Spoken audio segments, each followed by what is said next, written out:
Everyone, अस्सलामु अलैकुम, good evening, welcome back to my channel. आज का ब्लॉग शाम से स्टार्ट करी हूँ और मैं पूरा बैठी हूँ, कार्टून लेके पार्सल लेके बैठी हूँ। काटो मत बाबू। तो मैं आप लोग को बताई थी ना कि बोंगो हाट से स्पेशली ये बंगाली साइड होगा शायद, तो वहाँ से हम लोग स्नैक्स आइटम कुछ मंगाए हैं, तो वो पार्सल आज आ चुका है। और क्या क्या मंगाई हूँ वो मैं आप लोग को जो ज़रूर दिखाऊंगी, साथ में ये भी बताऊंगी कि उसका दाम ठीक ठाक लिया है कि नहीं, क्योंकि दाम बहुत ज़्यादा लिया है, सब चीज़ का एमआरपी से ज़्यादा लिया है। तो सब कुछ दिखाऊंगी। उससे पहले आप लोग देख लीजिए कि क्या क्या आया है, हम लोग क्या क्या ऑर्डर किए हैं। उसके बाद मैं आप लोग को एक एक करके बताऊंगी कि कौन सा चीज़ का क्या दाम लिया है और एक्चुअल में उसका प्राइस क्या है और मार्केट प्राइस क्या है वो भी मैं बताऊंगी। तो चलिए देख लीजिए, इसके बाद मैं आप लोग को बताती हूँ। तो चलिए देख लेते हैं कि इस बोंगो हाट से हम लोगों ने क्या क्या लिया है। तो ये बोंगो हाट जो है ना, ये बंगाली साइड है और स्पेशली इसमें ग्रॉसरी मिलता है। तो हम लोगों ने स्पेशली ग्रॉसरी तो नहीं ली हूँ, स्पेशली स्नैक्स का आइटम जो है ना वो ली हूँ, और उसमें से कुछ कुछ ग्रॉसरी आइटम भी ली हूँ, क्योंकि बंगाली का जो मसूर दाल वगैरह बड़ी वगैरह अच्छा मिलेगा, ये बंगाली साइड है ना इसलिए। तो ये देखिए उड़द दाल का जो बड़ी है ना ये ली हूँ, ये हम लोगों ने बहुत खाते हैं मछली के साथ, सब्जी के साथ, बहुत टेस्टी लगता है। और ये चोखा से ये गोविंद भोग राइस है जो बिल्कुल भी नहीं मिल रहा था यहाँ पे। और ये मिक्सचर है, मिक्सचर 3-4 पैकेट ली हूँ। और ये सत्तू है, सत्येंद्र सत्तू, तो ये हम लोगों ने 2 पैकेट लिया है, ये आधा किलो का पैकेट है। और यहाँ पे सब मिक्सर वगैरह है। और ये जो मतलब इस मंथ का जो ग्रॉसरी हम लोगों ने ले लिए हैं फ्लिपकार्ट और अमेजन से, तो इसीलिए स्नैक्स वगैरह लिया है। और उसमें से देखिए पॉपी सीड्स है, मतलब पोस्तो है, ये कलौंजी और ये पाँचफोड़न है जो यहाँ पे नहीं मिल रहा था। तो चलिए अभी देख लेते हैं किसका क्या दाम है। तो गाइस, तो ये देखिए बिल है मेरे पास, ये बिल है बोंगो हाट का। तो जो हम लोग ऑर्डर किए थे उसी का ही बिल है। तो फर्स्ट में आप लोग को बताती हूँ कि गोविंद भोग राइस हम लोग ऑर्डर किए थे और इसका 1 किलो का प्राइस है 140 रुपीज़। आप लोग समझ सकते हैं गोविंद भोग राइस, इसका इतना प्राइस बिल्कुल भी नहीं है, मार्केट प्राइस तो बिल्कुल भी नहीं है। 90 रुपीज़ मैक्सिमम, 95-90 रुपीज़ ही होगा इसका प्राइस, से ज़्यादा नहीं है। लेकिन यहाँ पे 140 रुपीज़ 1 किलो, मतलब 1 किलो राइस का 140 रुपीज़ है। तो इसका एमआरपी कितना है वो देख लेते हैं। इसका एमआरपी यहाँ पे लिखा हुआ है 140 रुपीज़ लिखा हुआ है, तो ये 140 रुपीज़ लिखा हुआ, तो 140 रुपीज़ लिया है। उसके बाद आप लोग को मैं दिखाती हूँ ये सोना मसूर दाल, इसको सोना मसूर दाल बोलते हैं, छोटा छोटा दाना होता है इसका, और खाने में बहुत टेस्टी लगता है। और हाँ, चीज़ बढ़िया आया है, सब चीज़ बहुत अच्छा आया है, मतलब 1 नंबर चीज़ आया है, लेकिन दाम बहुत ज़्यादा लिया है। जैसे कि ये सोना मसूर दाल हम लोगों ने मंगाए हैं, एक सेकेंड में आप लोगों को बताती हूँ। सोना मसूर दाल हम लोग मंगाए हैं, ये 1 किलो मंगाए हैं, आधा किलो, ये आधा किलो पैकेट है, ये 2 पैकेट है, आधा किलो करके 1 किलो मंगाए हैं। आधा किलो का दाम है 95 रुपीज़, जबकि मार्केट में 1 किलो 95 रुपीज़ में 1 किलो उससे ज़्यादा ही आ जाएगा। और यहाँ पे आधा किलो का दाम 95 रुपीज़, तो हम बहुत ज़्यादा दाम है। उसके बाद दिखाओ, ये बता दियो। फिर उसके बाद ये देखिए चोखास, तो इसको बोलते हैं चोखास। तो ये हम लोगों ने मंगाए हैं, एमआरपी है 62 रुपीज़। इसका कितना है, ये आधा किलो ही होगा, नहीं 200 ग्राम है, 62 रुपीज़ है। और एमआरपी 62 रुपीज़ है, और जबकि यहाँ पे लिया है 72 रुपीज़, 10 रुपीज़ ज़्यादा। पता नहीं है मतलब एमआरपी से ज़्यादा इतना क्यों लिए हैं, जबकि शिपिंग चार्ज हम लोग 200 रुपीज़ ज़्यादा लिया है, उसके बावजूद भी यहाँ पे ज़्यादा लिया है। फिर उसके बाद दिखाओ और क्या है, जल्दी दो ना। उसके बाद एक कलौंजी मंगाई हूँ, तो कलौंजी का जो प्राइस है 25 रुपीज़, एक पैकेट का 25 रुपीज़, तो 2 पैकेट है, तो इसको 30 रुपीज़ करके लिया है, बिल में है 30 रुपीज़ करके, तो ये भी 5 रुपया 10 रुपया ज़्यादा ही पड़ा। फिर उसके बाद हम लोग 5 फोड़न मंगाए हैं, और 5 फोड़न का जो एमआरपी है 20 रुपीज़, ये भी 25 रुपीज़ करके लिया है। यहाँ पे सब लिखा हुआ है 25 रुपीज़ 5 फोड़न का, 5 फोड़न का लिया है। 100 ग्राम है 25 रुपीज़। हाँ, ये भी ज़्यादा लिया है। उसके बाद हम लोग एक पैकेट पोस्तो मंगाए हैं, तो पोस्तो का प्राइस यहाँ पे 100 ग्राम का है। 100 ग्राम का प्राइस जेके पोस्तो है 178। तो पॉपी सीड जो कि है, पॉपी सीड्स है मतलब पोस्तो, तो इसका ये 100 ग्राम है, इसका प्राइस है 178। पॉपी सीड 178 ही लिया है, जो MRP है वही लिया है। हाँ ठीक है। और क्या है दिखाओ। और मिक्सचर बहुत सारा लिए हैं, 3-4 पैकेट मिक्सचर लिए हैं, एक तीखा, मीठा और एक खट्टा मीठा, इस टाइप से। ये मिर्ची वाला मिक्सचर है और इसका प्राइस है 70 रुपीज़। और यहाँ पे आपको पता है कितना लिया है, 80 रुपीज़ लिया है। इस मिक्सचर का प्राइस, जो मिर्ची मिक्सचर है, इसका प्राइस यहाँ पे लिखा हुआ है 70 रुपीज़, यहाँ पे लिया है 80 रुपीज़, 10 रुपीज़ ज़्यादा लिया है। सब चीज़ का प्राइस जो कि है ज़्यादा ही लिया है।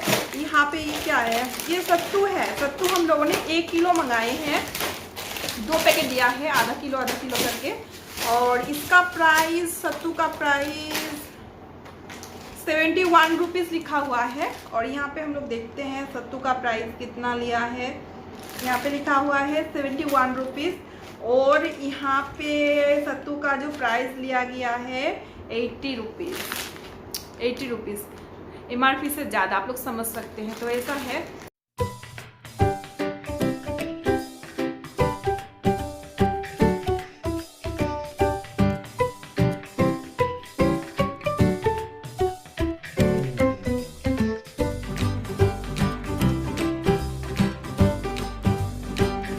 तो हमारा शाम के चाय पीना हो चुका है। और शाम का चाय पीने के बाद थोड़ा बहुत बर्तन होता ही है, जैसे कि 2-4 कप होता है, 2-4 प्लेट होता है, फिर सॉसपेन होता है, तो उसको मैं क्लीन कर लूँगी। और फिर उसके बाद में डिनर बनाऊँगी। तो आज डिनर में मैं बनाऊँगी मछली, क्योंकि ये ऑफिस से आते टाइम मछली लेकर के आए हैं। तो यहाँ पे ना दोपहर के टाइम मछली का जो मार्केट है वो लगता है, और बहुत ही अच्छा मछली लेकर के आए हैं, ताज़ा मछली। और उस टाइम में मछली को डीप फ्रिज में रख दी थी, क्योंकि देखिए उस टाइम मतलब खाना खाने के बाद और मछली साफ़ करो, फिर एक्स्ट्रा काम कुछ करने को मन ही नहीं करता है। ऊपर से इतना गर्मी है, तो इसीलिए मैं उसको डीप फ्रिज में रख दी थी।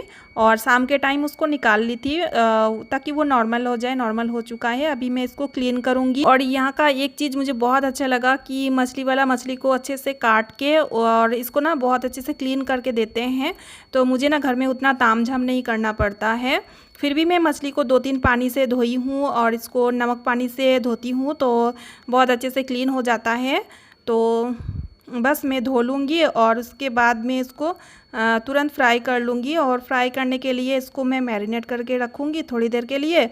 तो मैरिनेशन के लिए यहाँ पे हल्दी, जीरा पाउडर, धनिया powder, Kashmiri red chilli powder add कर रही हूँ।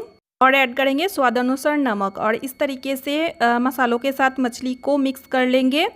और इस तरीके से मिक्स करने से ना बहुत अच्छे से मिक्स हो जाता है मसाला, मतलब पूरा मसाला मछली के अंदर जाता है। तो इस तरीके से मिक्स कर लेते हैं, हाथ लगाने की ज़रूरत नहीं पड़ता है। तो अभी मैं फ्राई कर लूँगी मछली को। तो देखिए मैं कढ़ाई में फ्राई कर रही हूँ। पहले मैं तवा में फ्राई करती थी, तो उससे क्या होता था, उससे मेरा पूरा किचन जो कि है ऑयली हो जाता था, क्योंकि ऑयल का जो छींटे वगैरह है वो चारों तरफ छिड़क जाता था, और जिस वजह से किचन बहुत ज़्यादा ऑयली हो जाता था। तो इसलिए मैं सोची नहीं, कढ़ाई में ही करूँगी। और कढ़ाई में उतना तेल का जो छींटे है वो नहीं गया था। तो बस इसमें ना थोड़ा सा तेल ज़्यादा लगता है, तवा में तेल थोड़ा सा कम लगता है, उस वजह से मैं तवा में ही फ्राई करती थी। और अभी मैं आलू को कुकर में डाली हूँ फ्राई करने के लिए, आलू चोखा बनाऊँगी। सो गाइस, मेरा डिनर बन के रेडी हो गया है, मछली फ्राई, और इधर देखिए दाल, और ये आलू चोखा, पापड़ छान ली हूँ, और राइस। आप लोग भी आ जाइए हमारे साथ डिनर करने के लिए। तो डिनर हमारा हो चुका है, और डिनर होने के बाद मैं कर रही हूँ किचन को क्लीन। तो ये मेरा night time kitchen cleaning routine है। बर्तन मैंने कर लिया है, मतलब जो डिनर का बर्तन था उसको मैंने क्लीन कर लिया है, आप लोग देख सकते हैं बास्केट में फैला हुआ है। और उसके बाद मैं कुक टॉप को क्लीन कर रही हूँ, और साथ में काउंटर टॉप को भी आप लोग देख सकते हैं। तो ये मेरा डेली का night time kitchen cleaning routine है। और कुक टॉप और काउंटर टॉप को क्लीन करना तो एकदम ज़रूरी है, क्योंकि देखिए डिनर बनाते हैं तो खाना वगैरह ऑयल वगैरह इसमें तो थोड़ी बहुत होने से भी गिरता है, और पूरी रात ऐसे ही पड़ा रहेगा तो कॉकरोच आने का डर रहता है। तो इसलिए हमेशा मैं काउंटर टॉप कुक टॉप को क्लीन करती हूँ। और अभी मैं क्लीन कर रही हूँ कुक टॉप के साथ जो लोहे का अटैचमेंट होता है ना उसको, तो उसको भी क्लीन करना ज़रूरी है। इसको इग्नोर नहीं करना चाहिए। इसको अगर रेगुलर क्लीन करेंगे ना तो ये साफ़ सुथरा दिखेगा। दूसरा तो इसमें कोई प्रॉब्लम भी नहीं आएगा, तो इस वजह से इसको भी क्लीन करना चाहिए। उसके बाद में सिंक को भी क्लीन करती हूँ। तो देखिए सिंक को मैं हमेशा साफ़ सुथरा रखने की कोशिश करती हूँ। इसमें कितना टाइम लगेगा, ज़्यादा नहीं, 2-3 मिनट।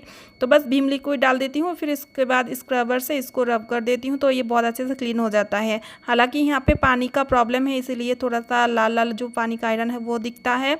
फिर उसके बाद देखिए मैं मटर जो होता है ना उसको मैं भिगने के लिए छोड़ रही हूँ, फूलने के लिए दे रही हूँ, क्योंकि नाश्ते में मुझे बनाना है और नाश्ता के बहुत कुछ तैयारी मैं रात ही में कर लेती हूँ। तो बस उसको अच्छे से वॉश करने के बाद ही मैं भिगने के लिए छोड़ दी हूँ, मतलब फूलने के लिए रख दी हूँ। अभी मैं फूलने के लिए रखूँगी बादाम, तो बादाम किशमिश वगैरह भी फूलने के लिए रखती हूँ। तो यहाँ पे आज मैं सिर्फ बादाम ही भिगोऊँगी। तो यहाँ पे देखिए बाबू 2 बादाम खाता है, मैं 2 और ये 4, तो उसी हिसाब से मैं बादाम को भिगो दी हूँ।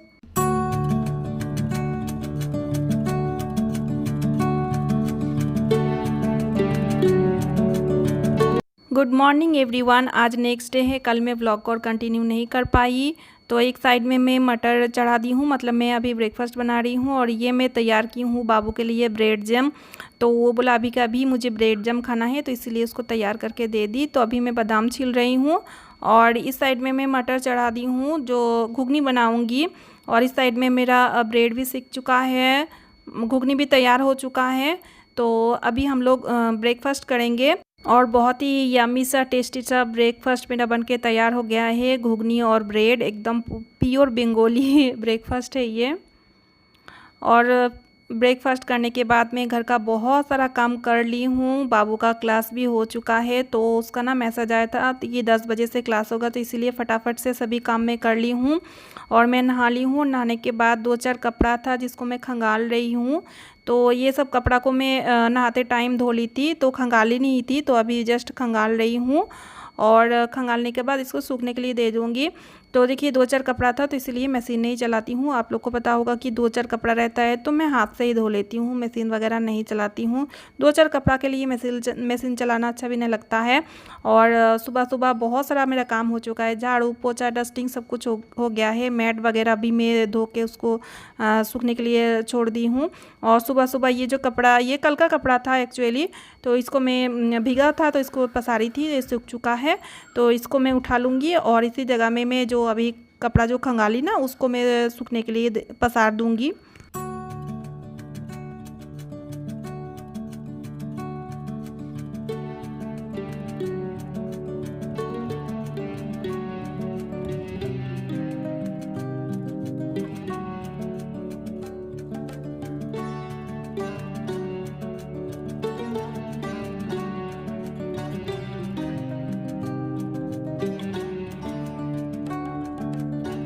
और अभी जो मैं कपड़ा उठाई ना उसको मैं अभी फ़ोल्ड कर रही हूँ। तो देखो काम सब एक साइड से निपटाते जाओ तो सही रहता है, नहीं तो फिर काम बहुत ज़्यादा हो जाता है और काम के ऊपर ज़्यादा बर्डन पड़ता है।